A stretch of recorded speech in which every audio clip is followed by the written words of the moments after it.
Thank you guys for coming. So I'm here to talk about artifacts and why it's not sufficient to use them anymore. I call my talk "Artifacts Are for Archaeologists: Why Hunting for Malware Isn't Enough." And the reason for that is, as a defensive person for the past couple of decades, the defensive technologies have been focused on artifacts. They've been focused on executable files that are known to be malicious. They've been focused on IOCs, right? IP addresses, domain names, hashes of things that are known to be bad. Those are what we call artifacts.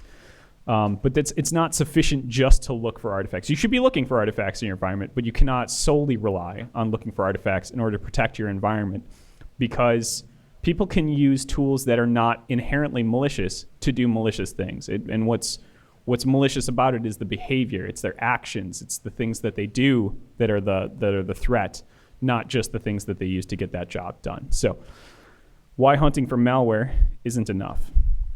So I'll talk a little bit about the breach detection gap today, what that is, why that matters to organizations, and then threats, malware, risky behavior, insiders, advanced attacks, the threats that companies face, organizations face today, cyber weapons that are used to achieve those goals, the difference between signature-based attack detection and behavior-based attack detection, and then specifically the solution that my company makes. So the breach detection gap, if you're familiar with the Lockheed Martin cyber kill chain, there's a sequence of events that advanced attackers, or really any attacker, have to do, a sequence of events that they have to move through in order to, what I say is extract value. To extract value from your environment or your organization's environment, they have to do specific things, right? They have to get in, and that's the beginning of the cyber kill chain. It's figuring out what sort of exploit can be leveraged against an organization, weaponizing that, delivering a payload, getting it executed. That's all part of the intrusion process. But then what happens after that, that's where the real fun starts, right? They have to do internal reconnaissance within your network. They have to do lateral movement within your network, establishing a command and control channel so that they can actually convey that intent inside your network. And 99% of that behavior actually does not originate from malware. So if you're just looking for malware and your perimeter defenses miss the malware or miss the weaponized exploit that comes in, then how will you be able to detect those behaviors inside your network or detect those activities inside your network? And the median length of time, and this was according to the FireIM Trends 2016 report, 146 days is the median length of time that an attacker will be present inside a victim network before they're detected. And that's a lot of time. It's a lot of opportunities for an attacker to take advantage of the network and use it. So how do we shrink that time? How do we bring that time down so that attackers have to work more quickly, have to be more sloppy, so it's easier to catch them? We'll talk a little bit about that. The other half of the breach detection gap is not just how long it takes people to catch those behaviors, whether or not they're able to catch those behaviors. If you look at the statistics on that from, I believe this is Verizon DBIR data, most organizations actually don't detect those breaches themselves. It's somebody else. It's a law enforcement agency that contacts them. It's a fraud detection agency that contacts them. It's their customers who contact them. You say, hey, I received a spam message and it contained information that I have only ever given to your company. I think that's weird. And you get a sufficient number of people doing that, saying that, then a company can figure out that they've been breached, but it's only because their customers or law enforcement or somebody else has figured it out. So, can you detect attackers inside your network? Can you detect their behaviors? Can you do it on your own without waiting for somebody else to tell you that you've been hacked? That's the breach detection gap. The reason most organizations don't find this stuff in time or can't find it is because they focus on malware. They're focused on external attacks. If you have internet-facing properties, they are under attack 100% of the time. It doesn't make any sense to focus on that unless you're doing very advanced analysis and trying to figure out who's attacking you, building dossiers of potential threat actors and all that, which is a lot of work, and I don't think a lot of people have time to focus on that. They're too busy chasing their own users and slapping them on the wrist to make sure that they're not doing silly things internally. But it's not about whether or not you're under attack. It's about whether or not they've gotten through. That's what you should really be concerned with. And if you're focused on malware, that's going to be hard to figure out. And so most organizations focus on malware, focus on external attacks, but they can't detect attackers inside their network. And that's where we feel the breach detection gap comes from. I keep talking about malware, right? Artifacts. Most organizations focus on malware. To use an old, tired analogy, malware is just the tip of the iceberg, right? If you look below the surface, there's lots of other things that can be used to do the same actions that malware does. Hacking tools, of course. Those could be probably classified under riskware, but administrative utilities, PSExec, PowerShell, regular networking tools. Just the ping utility can be used to do reconnaissance inside a network. Can't blacklist the ping utility because people, it's useful, right? It's helpful for network administrators as well. Remote desktop apps. They're not inherently malicious, but they can be used to do things that are risky for your organization or to open you up to risk. And they can be used, by attackers to gain access internally in your network. So malware is just the tip of the iceberg. The threats that were analyzed for the cyber weapons research, it's a whole spectrum. Targeted attacks, insider attacks, risky behavior, and opportunistic malware. It's a spectrum of threats that plague organizations. And so we're going to look at all of those. So, what does a regular targeted attack look like? Outside attacker, they compromise some client or server in the network. Phishing emails, with a weaponized payload that comes in, getting a user to browse to a website that's been infected, or serving up advertisements, malicious advertisements through ad networks that are sloppy. However it is, the goal is to get a user's machine compromised, right? Get code on that user's machine from the outside in. Then the attacker has to get a command and control channel there, and then perform reconnaissance and move laterally within the network to find valuable data. And then steal the data by uploading it. So the intrusion happens in seconds or minutes. It's very quick, right? It may take the attacker hours or days to build the method for intruding on your network, but you have zero control over that.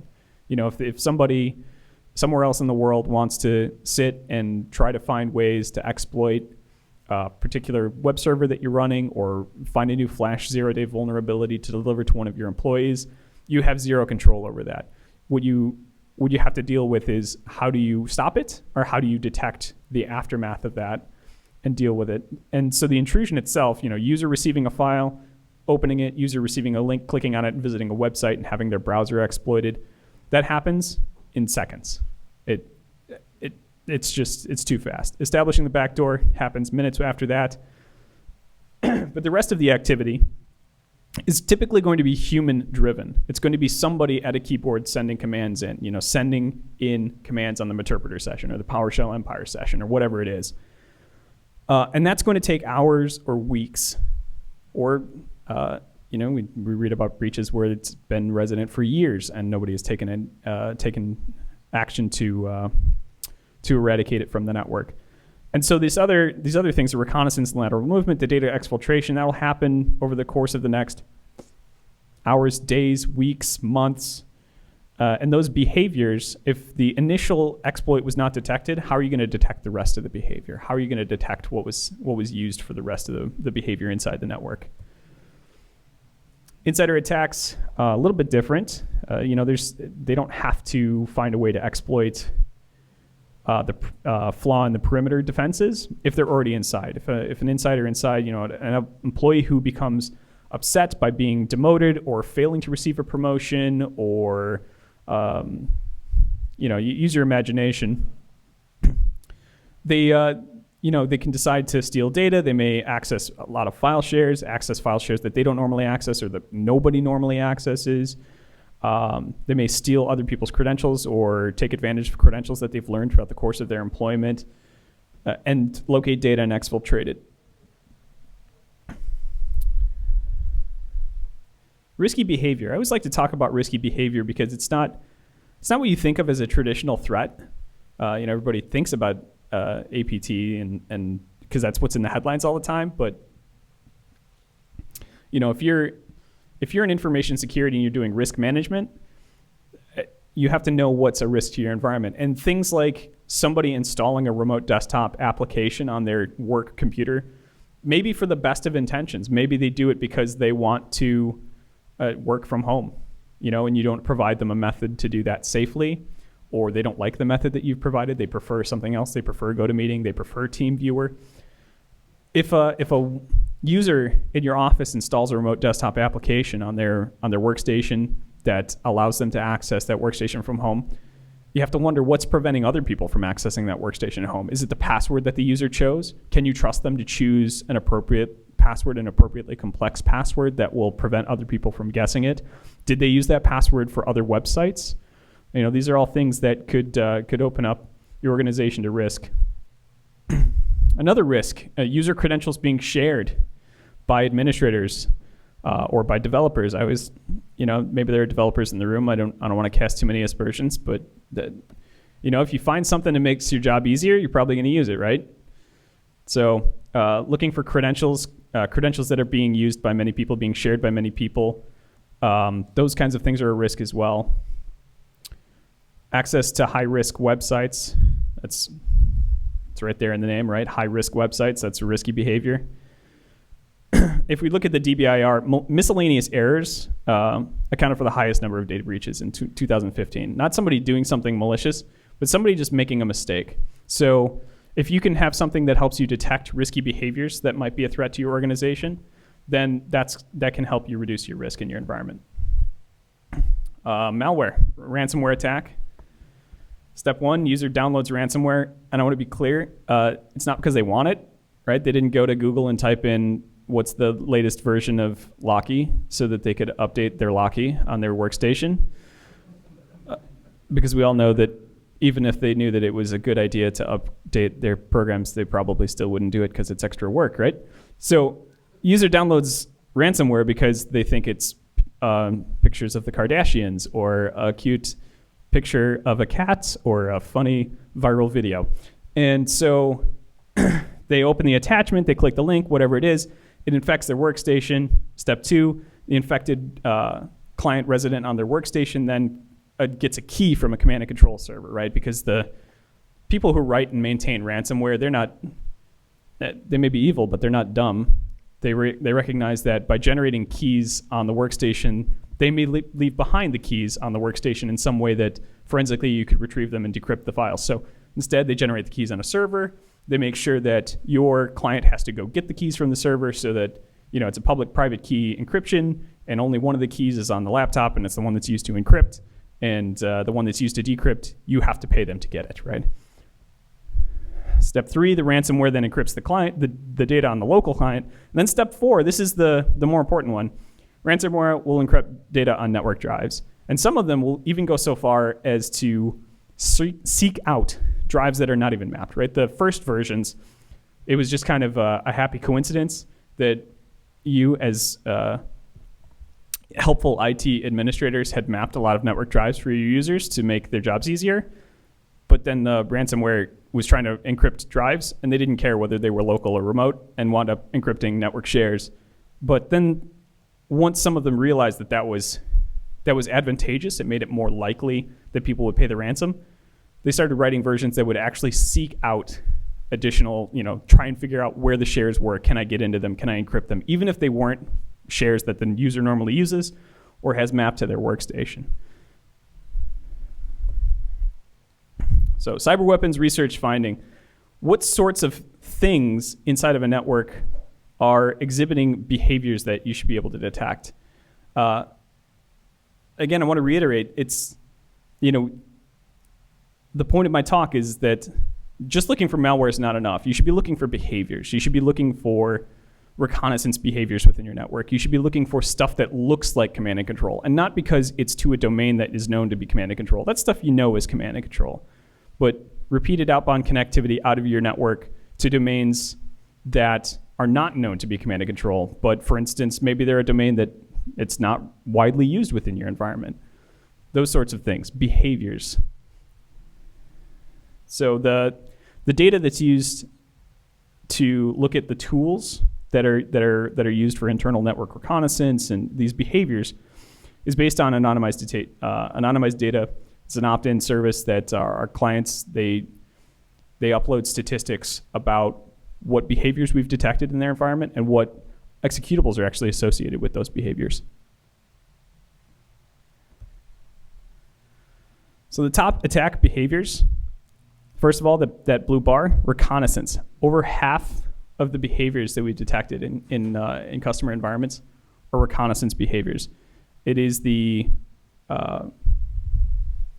noisiest phase of the attack lifecycle that happens after intrusion inside the network. And if you look at reconnaissance and lateral movement together, those represent about 70% of the overall behaviors detected. And there's a reason for that. Reconnaissance and lateral movement are actually, I like to think of them as intertwined. It's an iterative process between both. As an attacker, if you get into the network, you have to do reconnaissance to learn what's going on in the network. Where are their devices? What services are those devices running? What versions are those services? What's vulnerable? Is there something that's using a default password? Is there something that is vulnerable to a specific buffer overflow exploit or something like that? And then as you exploit those things to move laterally, you have a new vantage point within the network. And so you do more reconnaissance, right? Figure out, are there parts of the network I couldn't see? Am I on the other side of a firewall now? And can see new things.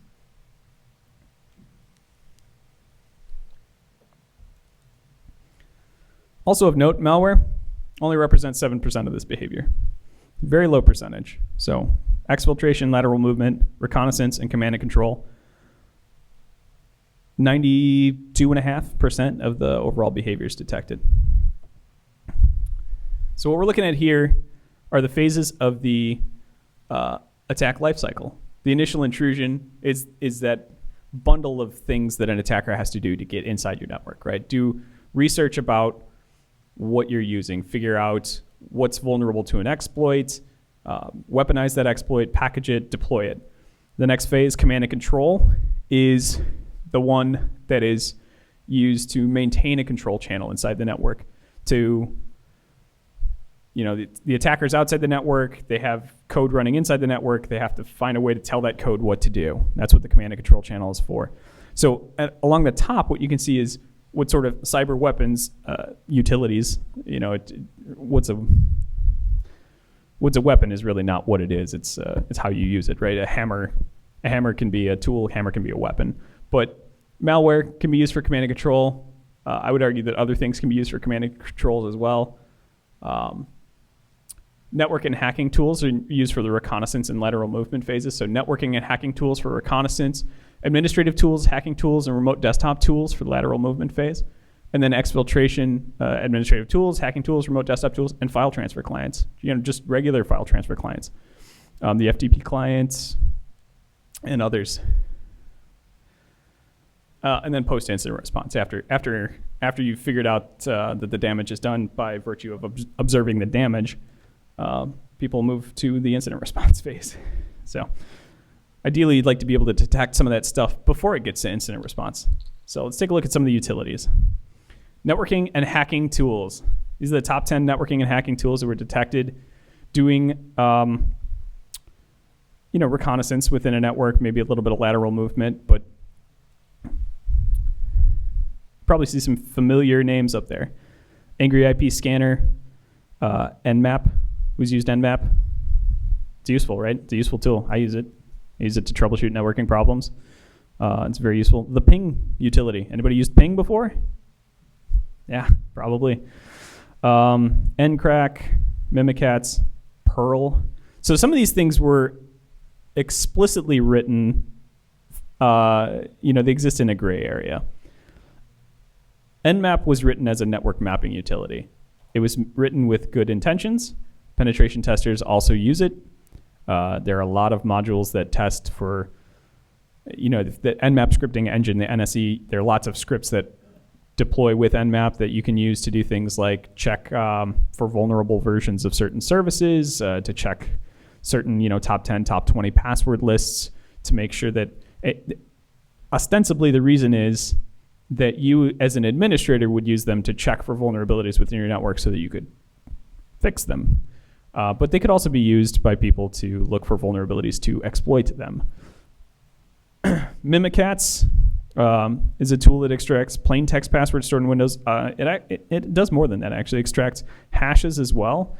And it was written to demonstrate that, the Microsoft Windows operating system is vulnerable to having your credentials stolen by virtue of the way that they designed things for SSO. They designed it with SSO single sign-on in mind so that it would make things easier for businesses, easier for users. Anything that eliminates friction is a good thing for business, right? So that you, as a user, when you visit a file share, the Windows operating system takes care of authenticating you to the server so that you don't have to type in your password again. And so that when you go to SharePoint, the same thing happens again, right? It does, Kerberos on the back end and tells the SharePoint server who you are and authenticates you so that you can get to the resources you need without having to enter your password again.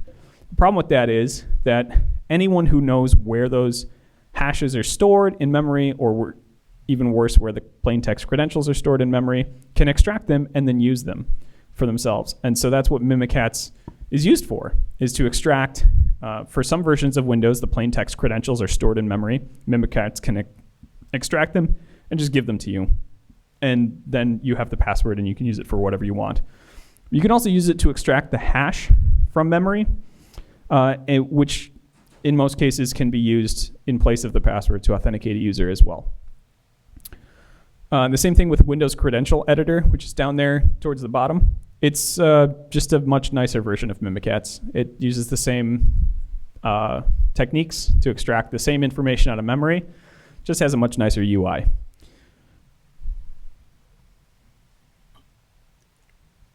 I also want to point out Perl. Perl's not something that you would think of as a malicious utility. It's it's a scripting language and a scripting engine, an interpreter that can be used to run code. But my tired analogy of the hammer, it's a tool, and if you want to use it to do bad things, you can. If you want to use it to do network reconnaissance, you can. If you want to use it to help automate deploying patches, you can. It's good and bad. It's all in how you use it. It's all in how you behave with the tool that determines whether or not it's good.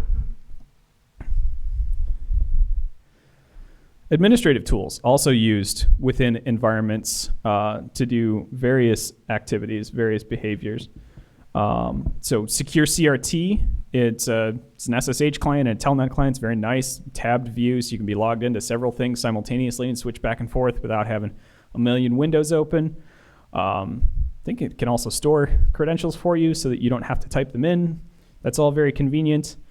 It can be used for malicious things as well. Again, it's a tool. You can use it to look for systems that are running SSH. You can use it to test for known good, known bad passwords.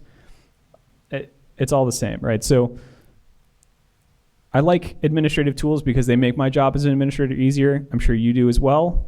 Hackers like administrative tools because it makes their job as a hacker easier, or as an attacker.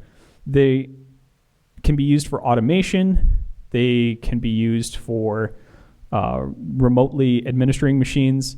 And again, it's all in what you do with that access, right? That's what determines whether it's good or bad. That good, bad, these are human constructs that you can't. It's hard to tell a machine whether or not something's good or bad. So secure CRT, PuTTY, Beyond Exec, PS Exec, PowerShell, again, like Perl, it's a scripting language, it's a scripting engine. You can write amazing things that help you do your job faster. You can also run PowerShell Empire, if you've heard of that. It's an alternative to Meterpreter and Metasploit for getting command and control and doing things like, one of the modules is invoke Mimikatz to steal credentials out of memory, and then you can use them to move around the network. Administrative tools can be used for lateral movement as well as reconnaissance and exfiltration. The Telnet, just a regular Telnet utility as well. All these things, they're administrative tools. You use them for good. Attackers use them for evil. So what you want to be able to detect is the behavior and whether or not that's a normal behavior.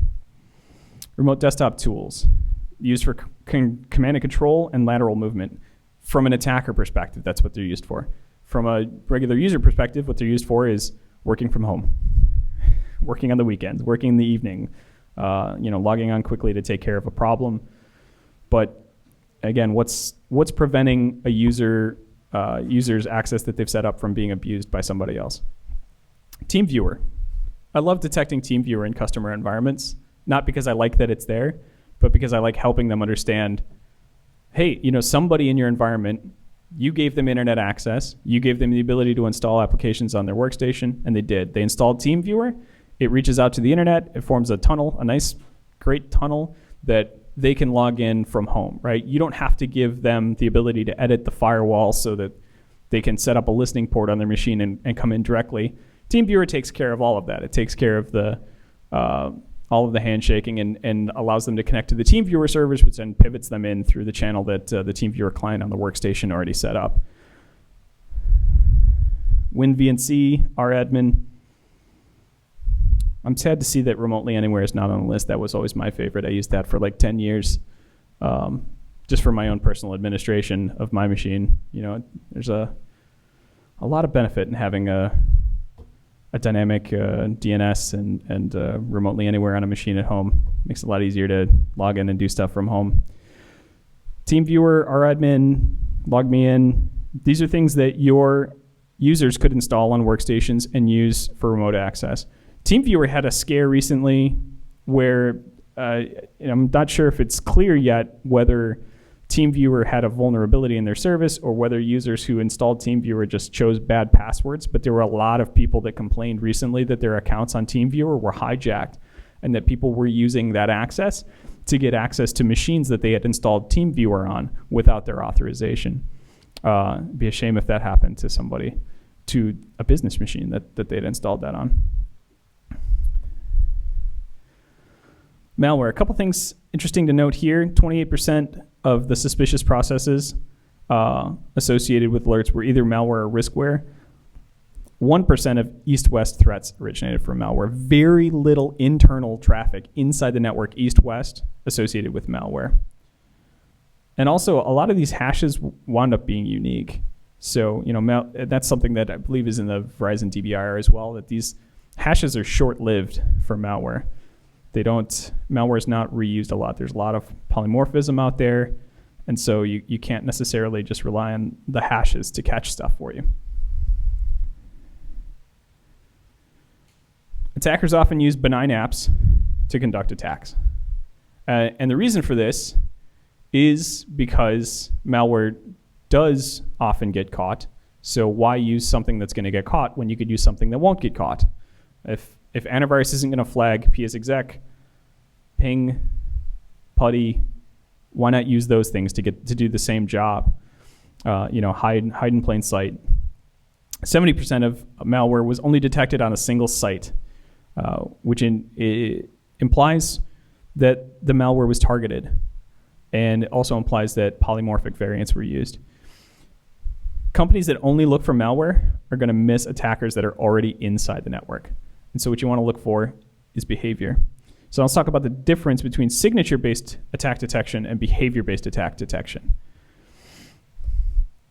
The current limitations of signature-based attack detection are that you get too many false alarms, too many false positives, and also you miss variants, so you get too many false negatives. It's every time you get an alert because it's blocked something, that's great.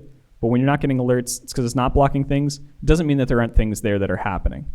So by looking at hashes, looking at IP addresses, looking at known bad domain names, you have to wait until somebody else gets hacked or you get hacked in order for those things to be recognized as malicious. And then you only detect malware-based attacks. So the future, I guess now the present, the learned good model is to learn what's good about your network, learn what's normal about your network, and then detect anomalies, detect the things that are not normal.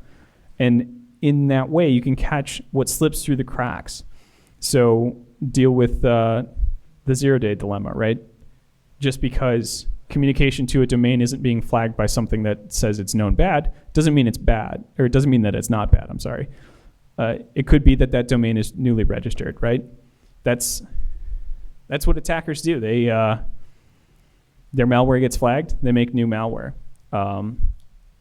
Cryptors, I thought I had a slide in there on that, but I don't see it at the moment. I mean, if you're familiar with malware crypting services, it's a paid service. Brian Krebs wrote an excellent article summarizing it, but if you, as an attacker, if you put on your attacker hat for a second, and you want to use something, a piece of malware inside an environment, you don't want it to be caught by an antivirus.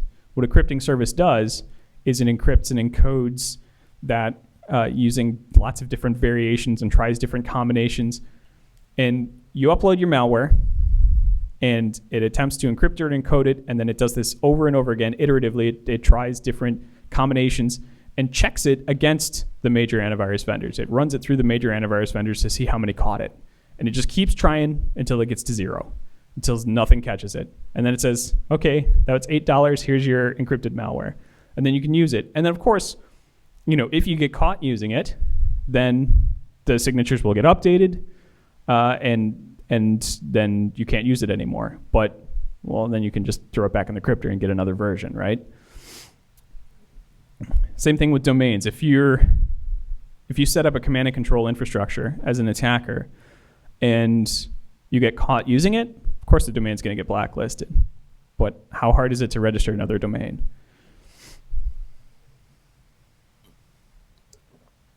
So instead, what you want to look at is the behavior. Do we see network behavior that's strange from a device? Okay, are there any executables there that are weird now that we've seen an anomaly? Do we see repeated connectivity to a domain? Okay, was that domain registered recently? Does anybody else in the environment use that domain? It might be the newest, it might be the successor to Twitter that everybody's jumping off to go use. If everybody's using it, great. But if only a couple people are using it and their communication is very, very periodic, very regular, that's weird. That's interesting.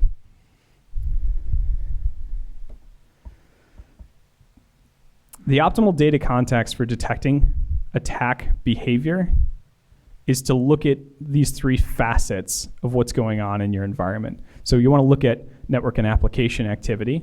You get that from network traffic. You want to look at the endpoint state. You want to get that from the endpoint. And you also want to look at user credential usage. So by combining those, you can get the best behavioral analytics, best detection there. If you only look at network activity, or if you only look at user credentials, or you only look at the endpoint state, you're missing part of the picture. So now into the specifics of the LightCyber Magna platform.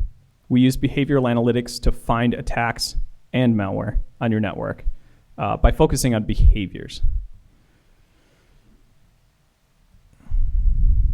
So we do behavioral profiling.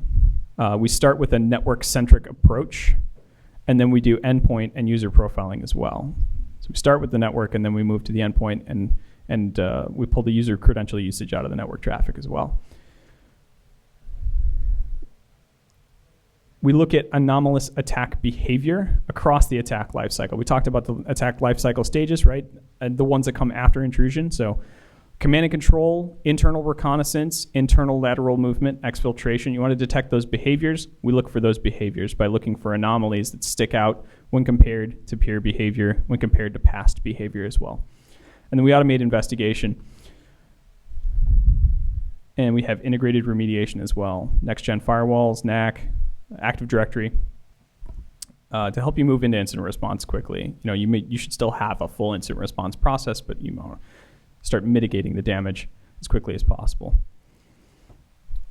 So when looking at the attack lifecycle, the stages of the attack lifecycle, right? Command control, reconnaissance, lateral movement, exfiltration, the initial intrusion up front, what we see is that people, they invest in technologies like a stateful firewall that's good for preventing initial intrusions. IPS and IDS, good for preventing initial intrusions.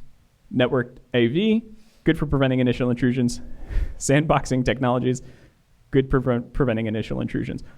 The problem is that they're not 100% effective, right? They're very effective, and you should have them. I'm not saying you shouldn't have them. You should definitely have them.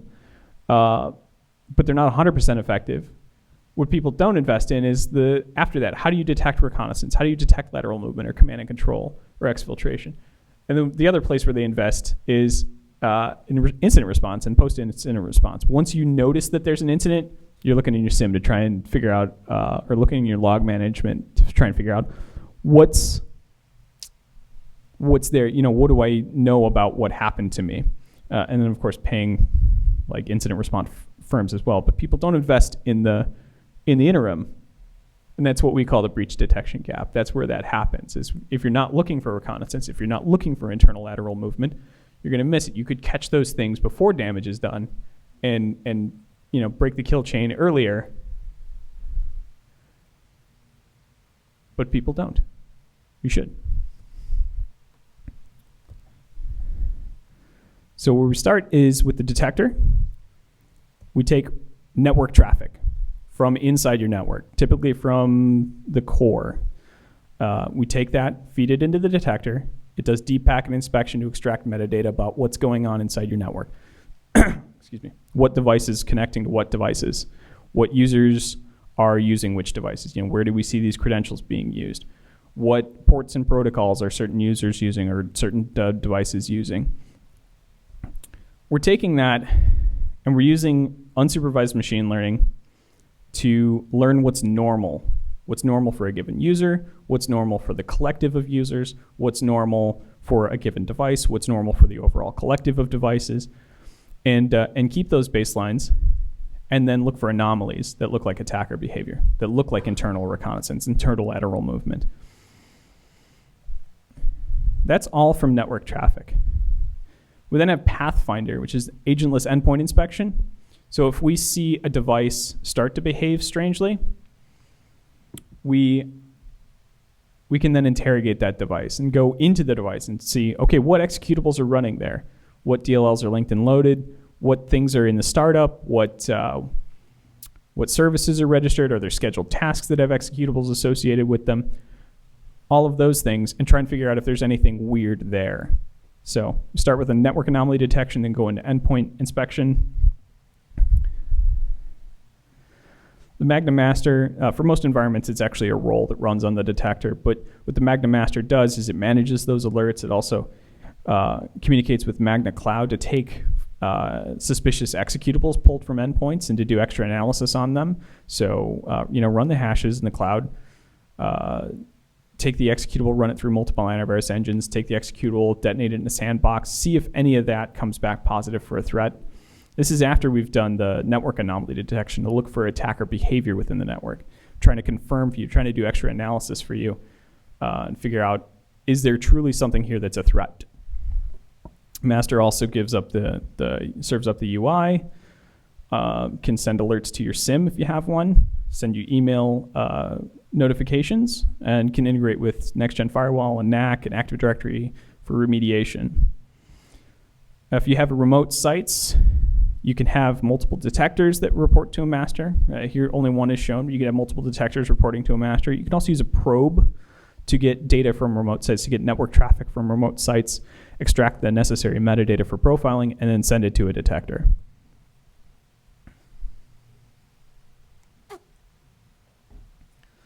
I talked earlier about threats to organizations. Threats,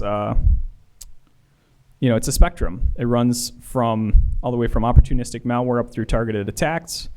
Malware I like to consider lower risk, higher frequency. Right? It happens all the time. Opportunistic malware happens all the time. It's generally not the same risk level as a targeted attacker targeting a specific organization.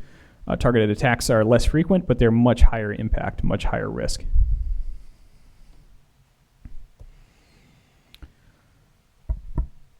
Most IT security teams can't keep up with the large number of alerts that they get from their existing infrastructure. I believe this was Ponemon Institute study, 16,000, almost 17,000 alerts per week on average, only 4% of which can be investigated. That's a very low number. So, what's missing? What's in the other 96% that you don't have time to look at?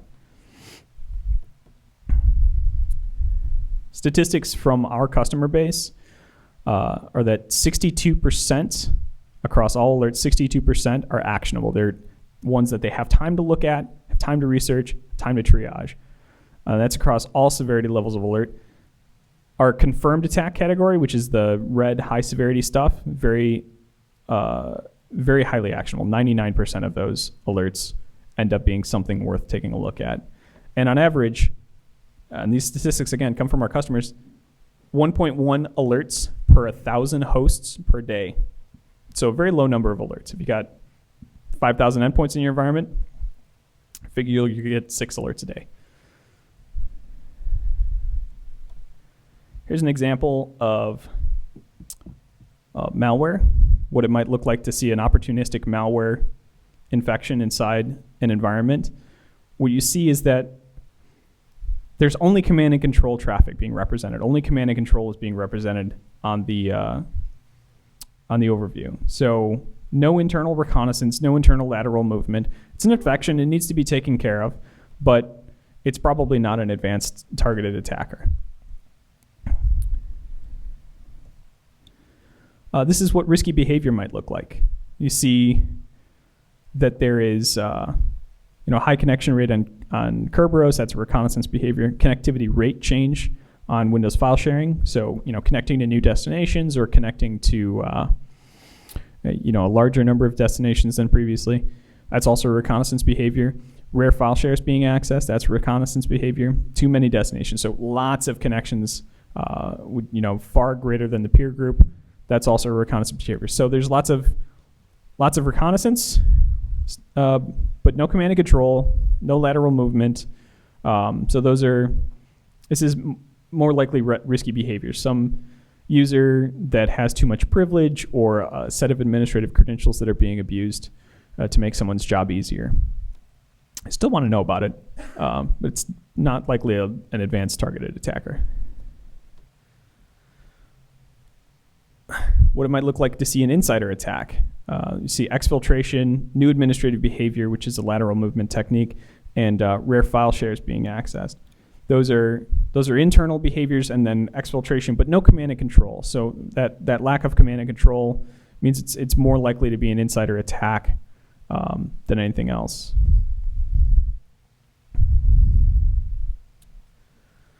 And this is what it would look like to see an advanced targeted attack. If you didn't fix the problem when you got the first alert. But the idea is, if you got an environment where the administrator went on vacation for a month and didn't have time to look at this stuff, this is what it might end up looking like, right? So you see command and control and exfiltration, both to the same domain. That doesn't look like a domain that anybody should be visiting. Lateral movement and reconnaissance traffic to another workstation inside the environment. So all phases of the internal attack lifecycle are represented. Also some riskware, looks like a piece of malware, a couple different sets of user credentials. This is there's a lot going on in that alert. It's most likely a targeted attack. And what we're showing here is the way to pivot. You can pivot in the environment. So all these other alerts, we're looking at it, and it's workstation centric. We're looking at devices behavior. You can also look at a user's behavior. These are the behaviors that are associated with a given user, which new administrative behavior, port scan, excessive credential usage. There's a lot going on there as well. So that's likely a user that needs to be talked to, or maybe their credentials have been hijacked. But either way, you need to get to the bottom of that story. We have ecosystem integration as well. What goes into having something that gives you alerts if it can't integrate with the other stuff that you have? So, of course, we integrate with CyberArk and Microsoft Active Directory, and that's going to help with account management, privileged account management, that sort of thing. Also, integrating with SIMs. Any SIM that can take syslog, we can send them syslog, not a big deal. Technology partner Gigamon, if you have network packet brokers, that really helps get us the traffic that we need. We integrate with Checkpoint and Palo Alto for remediation on the next-gen firewall side, so help you suppress behaviors. If you see a behavior, we detect a behavior, we give it to you and say, this looks like it's command and control. You won't adjust your firewall rules to shut down that and prevent other workstations from being able to do that. You can do that right from our UI. Network access control solutions as well. If you need to take a machine offline, or disconnected from the network. You can do that. We also have malicious file termination to help take care of the executables that we detect on endpoints. I already mentioned blocking malicious domains with the next-gen firewall, isolating infected machines with the next-gen firewall, isolating infected machines with the network access control solution, locking compromised accounts in Active Directory, resetting passwords in Active Directory if those accounts look like they've been compromised or being abused for some reason. And that's to help you fight back, kick the attacker out of your network. So I'll open it up for questions now if you guys have questions about anything we've talked about so far or anything else. Oh, I put you to sleep, huh? Yes, sir.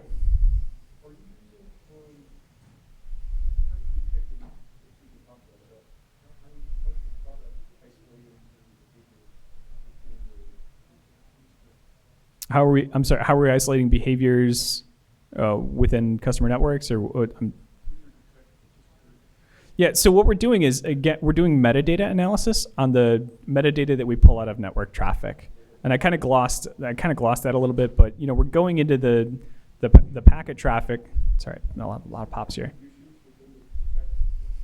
So attribution, for instance, like attributing a behavior to a given user comes from correlating the network behavior from the device to the authentication traffic that we see from the device as well, right? So we're going to see like Kerberos traffic. In the clear in Kerberos traffic is going to be username, success, or failure of the authentication. So if we see from a given device a lot of authentication for a particular user, and that authentication spans both sides of a given network event, we can attribute that network event to that user. I'm sorry? Was it? Yeah, exactly. Those kinds of things. So that's how attribution works in that way, that we attribute user behavior to the network behavior. Some other things, the network username is actually in the traffic, like in the session itself. But a lot of times that's how we're doing that.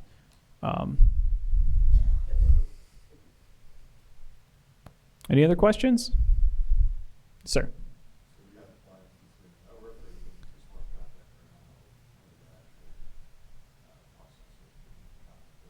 How do we get the traffic that we use? How do we get it? Is it from log data? Is it from network traffic? It's from raw packets, typically.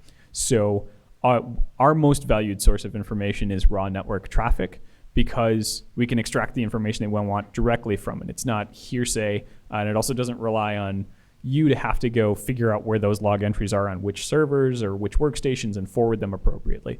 So we take raw network traffic. Typically, users end up, or customers end up spanning server VLANs and sending us that traffic. That's a great way for us to get bidirectional traffic from the user segment into the server segment, which gives us a majority of application usage traffic within the environment, as well as the things that help with attribution, like the Kerberos traffic, DHCP traffic as well, so that we can figure out what device is at a given IP, and then attribute the behaviors that we see to the device profile, rather than saying, oh, we saw an Nmap scan from this IP. We can say, oh, is this device?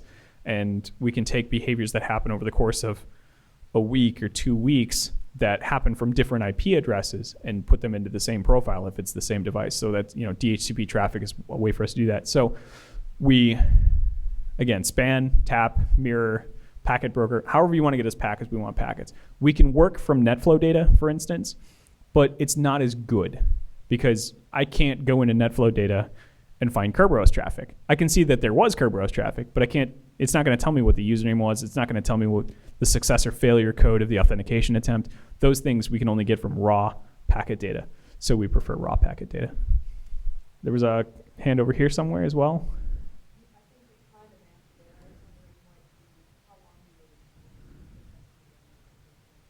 Gotcha. Yeah. How long are we retaining the data that we're pulling out?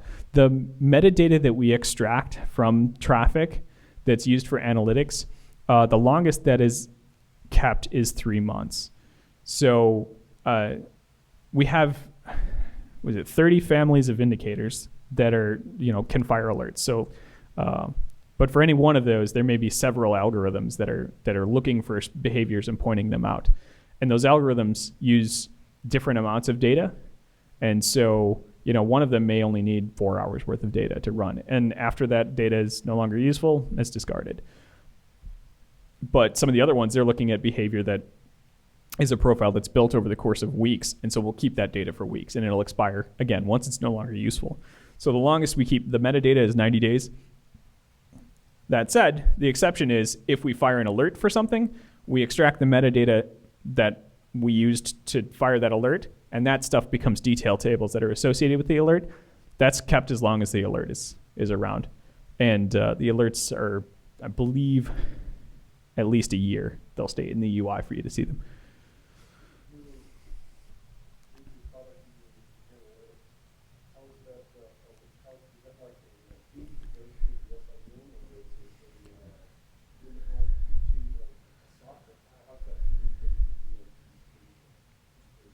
The alerts themselves?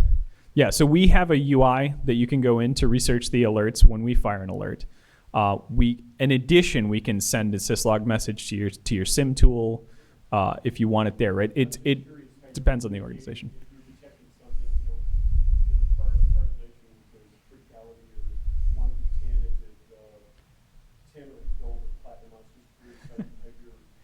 Oh yeah, how are we prioritizing the alerts?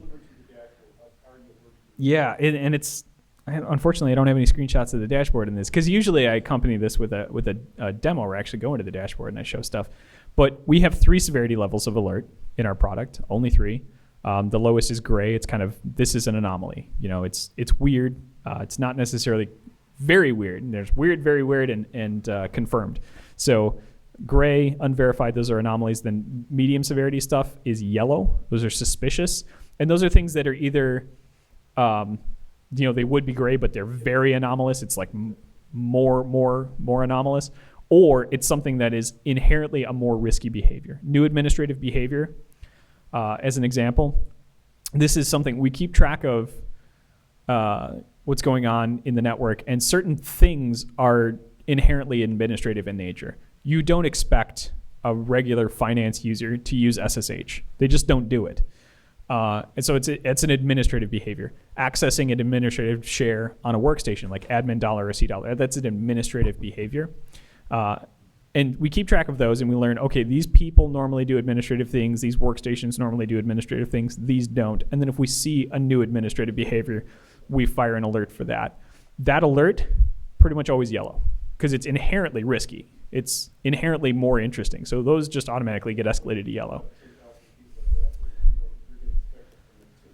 Exactly. And you'll get a couple of them for an administrator, especially, because we're not just saying no admin, yes admin. We're saying this is a new administrative behavior. He always used to, use PSExec to get to other machines and run scripts, and now he's using SSH. He didn't ever use SSH before. That's a new administrative behavior as well.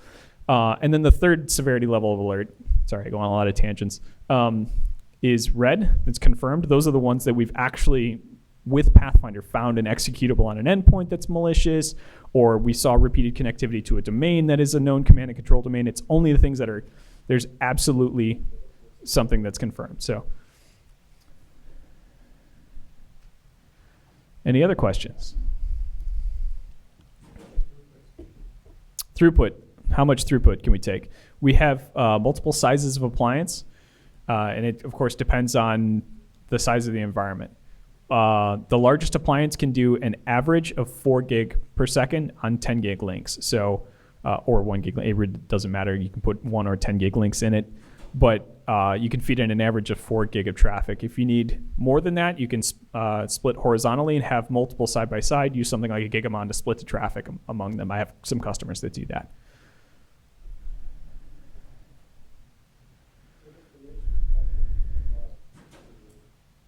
It's a great question.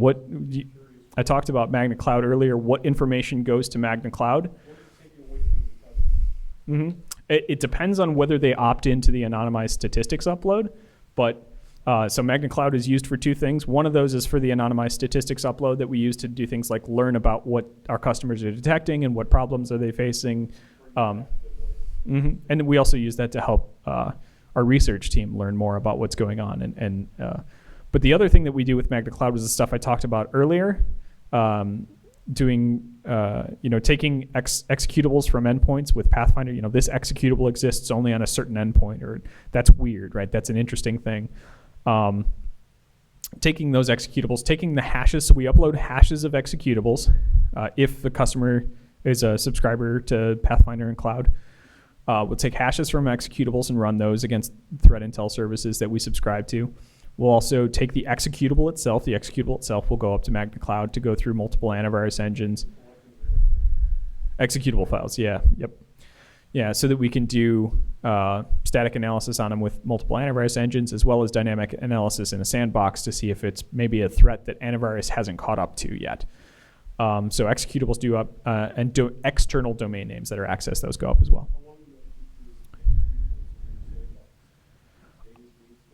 That I don't know. I'm not sure what the specific retention is of those. Other questions? No. Thank you, guys.